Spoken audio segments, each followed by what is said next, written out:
Alright, what is going on, people of the internet? Welcome, and finally, we have the Pteranodon, max speed, and arc. So we're gonna go ahead and force tame this one. All the commands will be in the description as always, and this is its stock speed. This is how fast you're gonna go when you just have the standard 130% movement speed, or whatever it is. We're gonna go ahead and add all the experience here. And we're gonna go ahead and put all that into movement speed here, and we're gonna see just how fast this flyer can go. But yeah, the Pteranodon's really good. It's quite fast. I mean, I just got a low level one just because. Alright, what is going on, people of the internet? Welcome back to the episode of Arc Survival of Max Speed, and this time we're taking a look at the Argentavis, which is an amazing late game mount. So we're gonna go ahead and bump movement speed here, and this is its actual non-sprinting speed, which is, I think, about the same as what its regular movement speed was while sprinting. Except this time it has near infinite stamina. Not quite, obviously, but very close. I don't even have infinite stamina turned on, and look at that, I've still got a third left from doing all that. So you would be perfectly fine. You could survive and even thrive with an Argentavis at max speed. Yeah, there we go.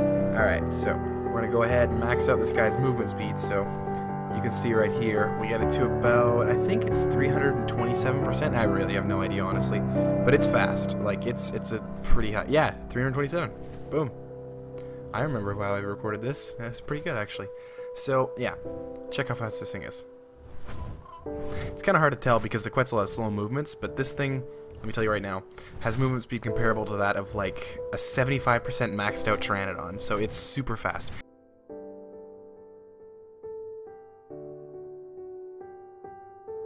A couple of weeks ago, the Arc developers released patch 256, which introduced 4 new creatures, a tech teleporter, tech mosasaddle, several new tech mechanics, and the Flyer Nerf. A little note at the very bottom of the patch notes that myself, and I imagine a lot of other people, just kind of brushed off to the side and ignored. But in all of Arc's time out, it's nearly been out for 2 years, I don't think any single patch has changed the way that the game plays so drastically. The original dinosaur nerf could be made for the same case. However, it changed every single dinosaur at once. It didn't just render a bunch of them useless like the Flyer Nerf had. Everything that you once had treasured so deeply is effectively rendered useless. I've spent a lot of my time over the past couple of weeks playing on Arc servers with no flyers and flyers alike, and for the most part I've been away from home and on university, so I've been pretty preoccupied with my time, but any free time that I was able to spend playing video games was mostly put into Arc. So I'm going to try to use some of my expertise and talk just about what you can do to get around this nerf and how you can still venture on the Arc map without concern. In this video, we're going to be talking about several new dinosaurs that have been added into Arc and some old favorites, and we're going to compare all of them based on a number of different factors: their stamina, their speed, their health, their weight, their melee damage, everything factored into one thing, and we're going to try to determine what is the new best creature for venturing on the Arc map. Welcome back. Kicking things off, we have the Iguanodon, which was actually included in the patch that introduced the Flyer Nerf to Arc as well. Now, a constant theme with the Arc developers is to constantly outshine pre-existing dinosaurs with new ones that are added into the game, and the Iguanodon is absolutely no exception to that. A similar creature that you're going to be taming around this level is going to be the Trike, and I've omitted the Trike from this list because the Iguanodon is better in nearly every single way. The only thing I can really think of is that the Trike has a higher upturn for fighting bigger creatures, so if you're trying to fight like a Rex, a Trike's probably going to have a better time with that, because while both creatures are fairly frail and they don't do a lot of damage, the Iguanodon lacks the knockback that the Trike has, but the Iguanodon makes up for it in many other ways that make it a better creature overall, in my opinion. Now, throughout this video, we're going to be testing all of these creatures at level 150, perfect tamed out to 225, and then with the necessary experience needed to get them to their max stats, and I'm going to try to build them to what I think you should probably be looking at for yourself. And the Iguanodon has something that many other dinosaurs lack. I do believe that there's one more thing, which is the Spino in water has unlimited stamina, but the Iguanodon by a quadrupedal form actually has unlimited stamina while on land. So if you're on all fours, you're able to have unlimited stamina, much greater movement speed, and you can jump, whereas if you're on 2 legs, you can attack, so you can harvest berries, and you can fight back with other things.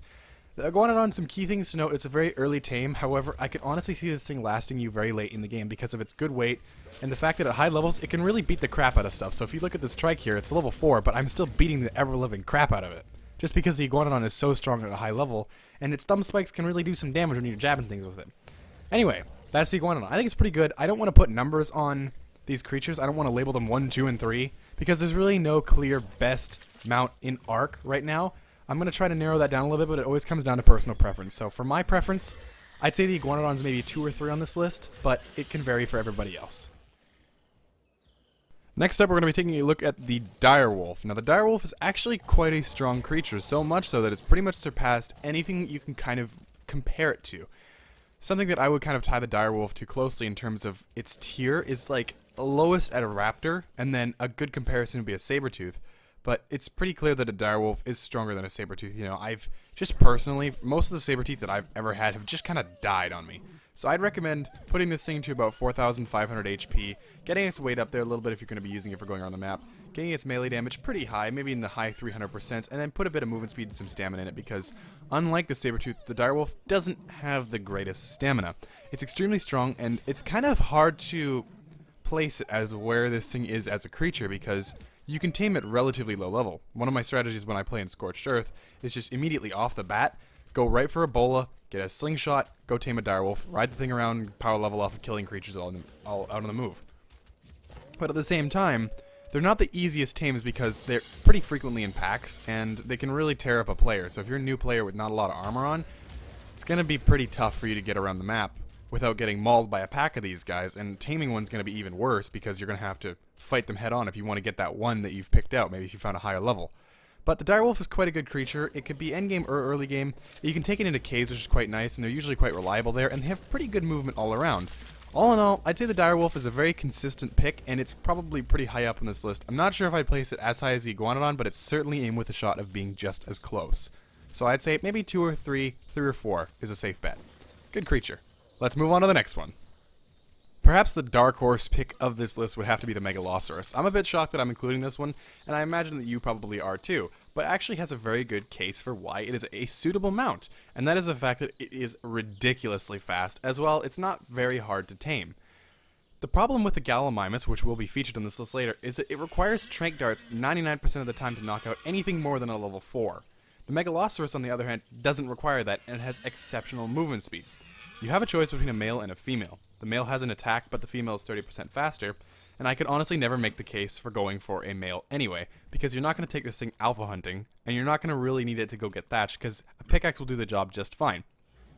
If you've been following this channel, you probably have known that we did a series called Mythbusters a long time ago, and in that series we tested fall damage, and we proved that it was actually percentage based rather than numerical. So if you're falling off the volcano, you're going to take 70% fall damage no matter what creature you're on. It scales with difficulty, but that's what you're going to be usually seeing. And the fact that the deer has low health doesn't mean it's going to take more fall damage than a Rex with 20,000. It's going to take the exact same percentage, so having a low number doesn't necessarily mean it's going to take a lot of fall damage. And that's why I think the deer can have a pretty good case for an early Gallimimus. So it's not great. It's probably the lowest I'd rank on this list, but it's still something to consider. Right off the bat, I just want to say, f*** the Terror Bird. I hate this thing so much. It's probably my least favorite thing on this entire planet, and I'm saying that in a world where the Boston Bruins exist. Probably nobody's going to understand what I'm talking about, and I'm probably showing my Canadian colors, but you have to understand that if I'm prioritizing the Terror Bird there, I really hate the Terror Bird. A big reason for this is that I kind of like living in the Redwoods, and if you live in the Redwoods for any extended period of time, you're going to be running into a hell of a lot of these guys. But if you're going to build one of these, I would recommend going health, movement speed, melee damage, and weight alike, kind of like what we did with the Direwolf, but maybe a little bit weaker. The Terror Bird has one advantage that the Direwolf doesn't have, and that's the fact that they can fly, to an extent. You see, you can cross gaps pretty well with the river, and you can actually fly a pretty good distance. The problem that I have with the Terror Bird, for the most part, is that they're so difficult to tame, because if you found one, you found 4. And if you found 4, you're going to have to kill 3. And if you kill 3, you're probably going to get your ass handed to you more than 3 or 4 times while going in there to try and tame that one 150 that you found. You're going to have to bowl them, you're going to have to fight them off, you're going to have to make sure you don't hit the wrong one. Their torpor drains incredibly fast, and they're all around just a horrible experience. But when you finally have your own Terror Bird, it's almost kind of rewarding, and it's almost worth that struggle that you put in.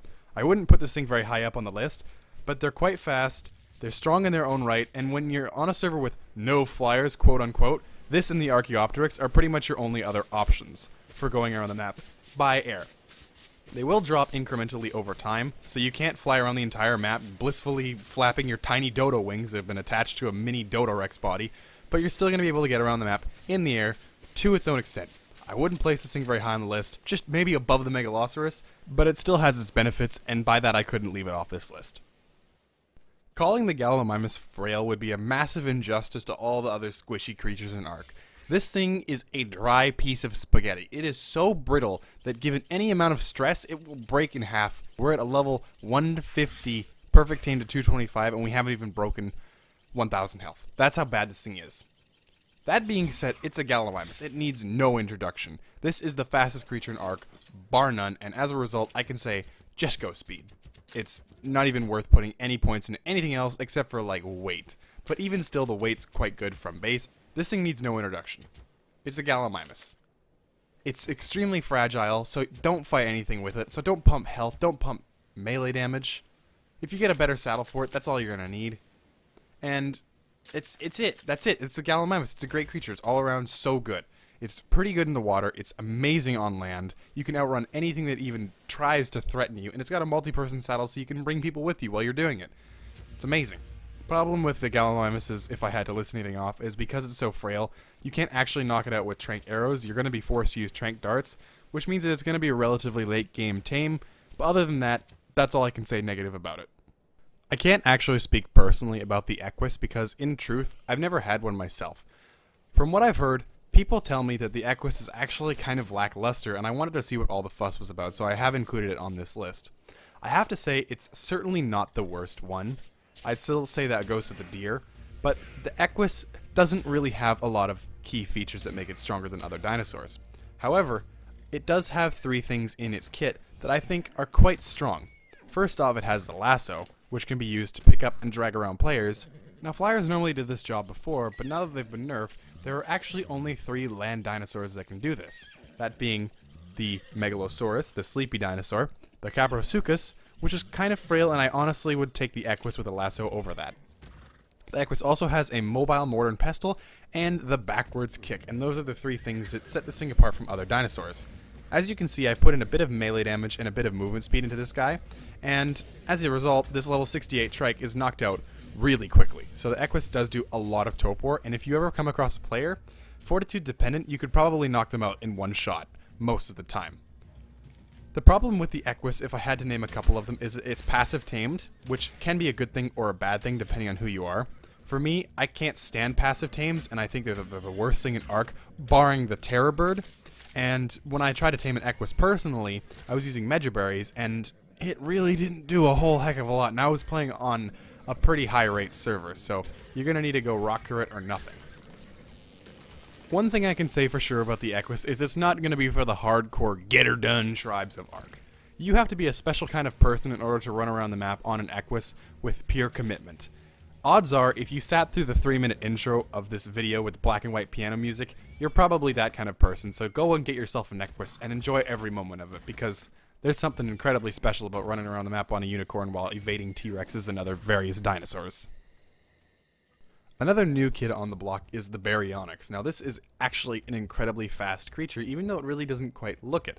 You actually need to have 180% movement speed as a player if you want to outrun a wild Baryonyx, so if you're fresh spawn and you come across one of these guys, you're probably going to die. Some drawbacks include the fact that it only tames off of fish meat, and you're not going to get anywhere with raw fish, so it's best to just go for prime. So unless you have a sickle and saber-tooth salmon nearby, or somewhere to go into the water to go kill bigger fish to get fish prime, this is probably going to be a bit of a late game tame. However, I think it's very worth it. It's supposed to be to what the Carno is to the Rex as is this to the Spino, but honestly I think this thing is a better tame than the Spino at this point, just because, well, it doesn't have nearly as much health.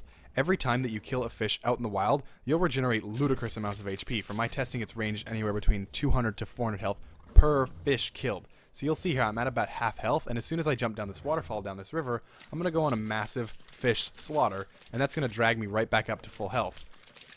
One thing that I kind of like about the Baryonyx, and what is kind of a theme with the Ark devs, is that they'll invent a new game mechanic, and over the next several patches, literally every single creature that they will add has this mechanic.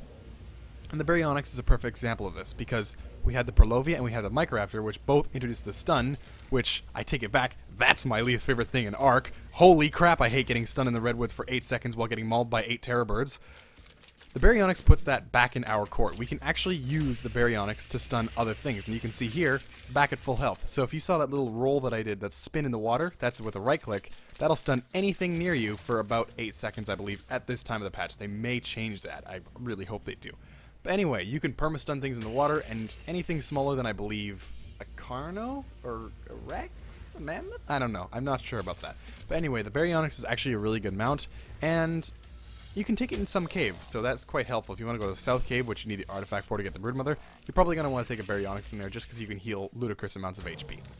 To find a high-level Baryonyx is actually quite rare, but I have to say these things rank pretty high on our list, so if you can find one, it is especially worth it, because not a lot of people on your server are going to be packing one of these bad boys, so go out and get yourself a Baryonyx, you will not regret it for a minute. Our next entry on this list is the Tyrannosaurus Rex, and backing up what I always say about how the Argdevs are constantly one-upping themselves with new dinosaurs and making old dinosaurs obsolete, the Tyrannosaurus Rex is the only entry on this entire list that was actually implemented in the game on day 1. Every other creature featured on this list is actually added through later patch notes, making pre-existing dinosaurs relatively obsolete. The Tyrannosaurus Rex really needs no introduction. I've said that before, but there's nothing more true to that than this creature right here. It's one of the main focuses of many alpha tribes to breed yourself a massive Tyrannosaurus Rex army, because a good one can take on a Giga and win. For raw brute strength, nothing else on this list will come close to the Tyrannosaurus Rex. But for venturing around the map, I cannot verify that the Tyrannosaurus Rex is the best option, simply because its stamina is quite bad, and it's not necessarily an enjoyable creature to go around the map with. It gets stuck on a lot of rocks. You're so high up that you get lost in the leaves of the trees when you go through a dense forest. It's really not that enjoyable of an experience, but you can't deny the fact that the Tyrannosaurus Rex is still king of the dinosaurs. By no means is this thing at the top of our list, but it certainly deserves to be among the greats. Before we move on to the final entry of this list, I just want to kind of discuss some key omissions that I've left out. And of course, this list is all up to personal preference. My top list probably wouldn't be the same as your top list or the person who's watching this video over in Norway. So I've decided to leave out both the alligator creatures, the Sarco and the Capro, because in honesty they're a bit too frail and they're kind of a bit niche in the fact that they're reliant on water to do quite well. I've also chosen to leave out the Chalicotherium, or the Calicotherium rather, as they don't really feel that special, and I know that they're extremely strong. If you've had a Calicotherium in your own playthroughs, you probably know as well that they're incredibly strong creatures, but I didn't really feel like they were special enough to deserve a spot on this list. The Frog and the Percoptodon as well were left out because I feel like the Gallimimus does a better job, as well as the last remaining creature on this list. And the Allosaurus really can't off-road at all. It gets stuck on every single thing, as well as the fact that I feel like the Rex is a bit better than them. I've also chosen to leave out the Sabertooth and the Raptor because overall, I feel like the Direwolf is a bit better than the both of them, despite being very similar. If you're even going to be remotely angry at me for delaying this long in the list, you only have yourself to blame, because really, what other creature could be the best for venturing around the map as the Thylacoleo? I am well versed with this thing. I've had so many of them on so many different servers. They're amazing. Point blank, best creature in Ark for going around the map. Number 1 on this list by a wide margin. They can climb any surface if they can stick to it. Of course, it's a bit dodgy whether or not they're actually going to do that, because sometimes it glitches out, sometimes you fall off, sometimes it just decides to go straight into the stratosphere. You never know with the Thylacoleo. Point blank, this is the greatest creature for going around the map in Ark. It's incredibly fast. It packs a punch. They can carry a lot of stuff. You can get them up to 1,000 weight if you wanted to, 2,000 if you're going strictly on weight Thylacoleo. The point is that this Thylacoleo is far better than every other creature that we've seen for venturing on the map up until this point in Ark. And you want to talk about a direct upgrade from a pre-existing dinosaur? I tried to use a Sabertooth for this list. I really wanted to give it its own entry, but I couldn't even last a minute on that thing. It was so bad. The Thylacoleo doesn't feel like a better Sabertooth. The Sabertooth feels like a terrible Thylacoleo. Simply put, it's better than the Sabertooth in every single way, and I would take this thing over nearly any other creature if you were to give me one option from spawn as to what creature I was going to start out with. If you get a single one to help you out, I'd take the Thylacoleo in a heartbeat. It takes absolutely no fall damage. I mean, it does, but look at that. How much did I lose there? Basically nothing. You could drop off a volcano for days and you'd never lose a single bit of health on you. Land, sea, and even air, I would take no creature before the Thylacoleo. It's so fast on the land. Its water movement speed is something out of this world, and it can climb vertical surfaces, so If you want to go around the map and you want to have an easy time doing it, there is nothing I could recommend you going for better than the Thylacoleo. The only drawback this thing has is that it's kind of difficult to tame, that you have to go into the redwoods, find one on a tree, and they are kind of rare if you don't know where to look. And the fact that if you get pinned, it's basically certain death. Oh, and by the way, the Thylacoleo can pin things and pretty much give them a death sentence. You're not going to be escaping from it, and without an external factor helping you out, you're probably going to die to that Thylacoleo.